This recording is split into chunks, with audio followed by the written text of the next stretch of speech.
За 15 минутын доошоо өсөлтөж байгаа price action-ыг нөхц. Хэрвээ энийг доошоо яахгүй бол дээшээс өсөлтөж гарч ирж чадахгүй бол энэ чинь сахаач доошоо хөдөлгөөн орж ирэх боломжтой л. Би бол нэг ийм харж байгаад маш жижигхэн stop loss-тай.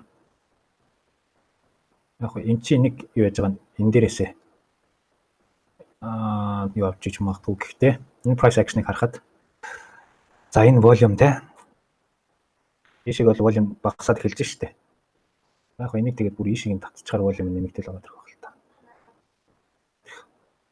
Гэхдээ энэ дээшигээ татаж орж ирсэн гэдэг утгаараа ингээ харах юм бол энэ чи үүссэн price action-ыг харахаар энэ чинээс нь pullback хийгээд ингээд ороод ирэх нь үргэлжилж унана гэсэн сэтлэр нэг дарж үзэж болох юм байна. Гэхдээ market ч юу вэ? Нью-Йорк нэгтчихэж байгаа юм уу те? Нэг бол эргээд ин штэ. Өсөлтийн price юу төлөвлөгөө бол зөвхөн одоо энэ 15 минутын ландер тулгуурлаа. За энэ юуныхаа волюмынхаа бүс дээр бас тулгуурлаад төлөвлөгөө гарч байгаа гэсэн үг шүү. 100% гэж хэлж байхгүй гэдэг болохоор энэ чи үсчихсэн price action-ууд. Тэгээд энэ чи үсгэж байгаа юм. Хэрвээ энэ дээшээ сэтэлж гарч ирээд энэ хоёрын хооронд эргэж нэг орж ирэх юм бол энэ хавьяас нь эргэж дээшээ нэг харах юм. Бусдаар бол би доошоо үргэлжилж үнэлтэн дээр тан гэдэг энэ болоогүй гэдэг дахиад Нью-Йоркоор унж орж ирэх юм бол дахиад энэ чинээс нь жижигхэн pullback хүлээж байгаа. Нэг дараад үзчихмээр. Энийг гэхдээ яаж орж ирэх нь бас харах хэрэгтэй.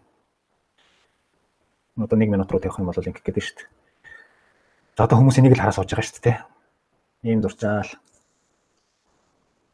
Баа явахгүй бол энэ чинээс нөгөө риск энтринуудаа хийх гээл. Баах заримдаа ажиллахгүй. Ингээд энэ батарейны чинь гүйцэтгэл ороод ирнэ. Энээс цаашаа энийг дэшээ сэтэлж чадахгүй байх юм бол өөрөө эргэж унах магадaltaй гэдэг юм дээр энэ хавьсны юм оролт орох гэдэг гэсэн. Энийгээ дэшээ сэтэлж гаргаж байна.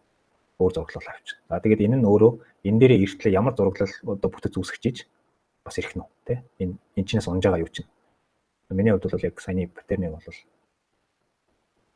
одоо харгалзаж үзэхгүй байгаа даа шүү дээ.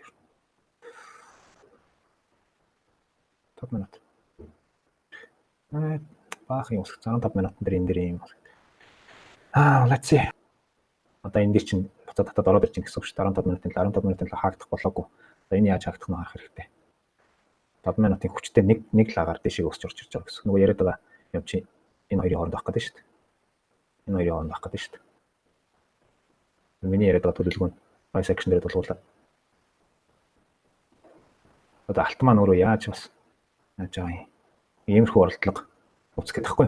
Энэний хажууд stop loss 50 юм чинь яг тэр моментн дээр нь харж чадсан л бол яг энэ блокны нэг 50%-аар за тэгээд энэ stop loss нь өөрөө тэр юу тийм юу биш бол том биш бол тэгээд одоо зоригтой дарахаас урах байхгүй. Гэхдээ бол яг ийм болно. Энэ хөдөлгөөн алдсан юм шиг мэдрэмж төрөн. Заавгүй бол тэгээд бүр энийгээ төлөвлөөгүй хий. За яг төлөвлөөд хийсэн бол ингэж явахаар байсан байна. Одоо яах вэ гэдэг дараагийнхаа явуул харна гэсэн. Тэр нэг доошоо орж ирэх гээ. Тэр 15 минутын юун дээр л уншчихлаа шүү дээ үндсэндээ. Энэ лан дээр энэ бүс энэ уналт энэ чи консультейшн яваад орж ирсэн ч гэсэн дээшээгээ энэ чи волюм орж иж чадаагүй ахаад унж байгаа. 15 минутын лааны хаалт нь өөрөө дээр энэ чинь одоо уулын чинь юугаар нэг өөр хэлэхтэй юм да. Юу гэдэг лээ те одоо OB гэж ярьсаар бас орчих.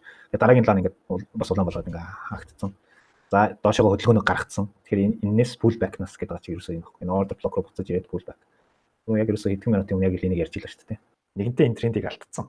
Swing барих юмнуудыг алдсан. За нэг бол бүр ингээд энэ consultation хөдөлгөөн босныхан дараагийн high trend үргэлжлэнэ гэж үзэх юм бол ийм low надад хэрэгтэй шүү дээ. Ийм low-оос нь би орж энэ позишнийг ахаад ишээгээ явна гэдэг трендийн ихтгэл үнэмшилтэйгээр ятаж барья л та. Одоо иймэрхүү low-уд биднэрт хэрэгтэй шүү дээ гэсэн үг. Тэгээд юу гэж анхааруулад байхаар low гарцсан. Тэр одоо бол нэг маш хямдхан болсон байгаа учраас би энэ дээр худалдаж авах гэж. Би энэ дээр buy хийх гэж оролддог шүү дээ. Энэ чи хийх гэж оролддог шүү дээ. Энэ чи хийх гэж оролддог шүү дээ. Энэ бол маш гоё хямдхан бүр энийг өвдчихлээ. Одоо л buy ороод байдаг цаг гэд нэг тийшээгээ тархины блок руу хүн шилжиж эхэлдэг. Гэтэл энэ чинь нэг магадлалын магадгүй тэр нь зөв байхыг үгүйсэхгүй. Гэхдээ магадлалын онолоо хэзээ ч мартаж болохгүй. Яг ингэж харждаг. Янз янз юм. Одоо наадах ч унаа гэж байхгүй. Ийм их унтсан баг чинь одоо буцаад өсөхгүй байх юм. Гэт нэг тийшээгээ хараад блоклогдоод байдаг. Гэтэл энэ чинь магадгүй жижиг хэмжээний өсөлтүүд хийж байгаа. Ахаад унаад ороод. Энэ ч stop loss үзэх болно. За энийг ханаас нь барихаас хамаарат тэнцээ тэлтэрнэ. За одоо өсөх юм чинь ингээд дунд нь нэмж орно. Тэгээд ерөөсөө нөгөө нэг чиний системтэй арилжааны шийдвэр чинь өөрийн мэдлгүй нөгөө гараас чинь гайвчиж байгаа. Чиний өдөртлөггүй болцсон. Чи зүгээр subconsciously талд ухамсараараа энэ одоо өсөх юм чинь гэдэг зүйлээр л шийдвэр гаргаад товч дараа суугаад байдаг. Нэг мэдсэн чинь. Ерөөсөө бид нэр өөрийн мэдлгүй хийчдэг зүйл. Тэгэхээр ийм өөрийн мэдлгүй байх үедээ хийдэг үйлдэлүүдээ бид нар яагаад тэмдэглэхлээд байгаа. Эргээд shit би энэ үед нэрэл нөгөө техник блоконд орсон. Нэрэл нэг мэдсэн чинь баахан бай дарсан сууж гисэн шүү дээ. Энэ үеийг тэмдэглэж авах хэрэгтэй юм байна. Би ирээдүйд энийг гаргах ёсгүй юм байна. Тэгэхээр яг би нөгөө л энэ уннуу уснуу хамаахгүй нөгөө л нэг confirmation нөгөө л нэг setup-тай арилжаа нөгөө л нэг чанартай арилжаа гэж яриад байгаа. Илүү магадлал өндөртэй арилжаа гэж яриад байгаа. Зөв тогтол үүсгэхээр setup үүсгэхээр шийдвэрээ гаргая гэж яриад байгаа. Тэр арилжааныхаа систем рүү эргэж хүн яаж шилжих үү?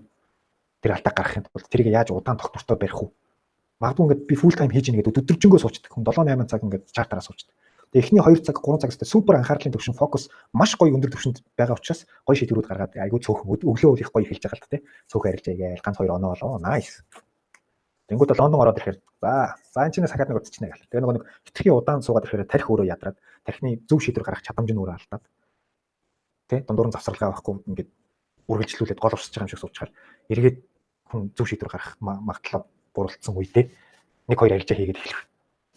Цагт чинь нөгөө алдаанууд чинь гараад ирэнгүүт нөгөө subconscious mind чинь ажиллаад эхэлнэ. За зүгээр нөгөө төлөвлөгөө байхгүй нүдэрээ харж байгаа л энэ нөгөө хүмүүс нэг яриад идэх штэ. Энэ гоё. Энэ дэр яагаад орсон гэсэн чинь дараа нь тайлбар нэгч гоё харагдаад өсгөөд байгаа юм шиг санагдаад өснө гэж би бодоод тэр ийм шал өөр нөгөө системнээсээ гадуурх юмыг хийгээд эхэлдэг. Тэгэхээр магадгүй тэ дундуур нь удаан хугацаанд юун дээр чартын ард сууж байгаа бол дундуур нь завсарлах юу гэдгийг тэ full time trader-уудын challenge тэр үүдэг. Арилжаа хийж байгааг гэртээ сууж байгаа учраас байнга харах гэдэг. Байнга товч тарах гэдэг.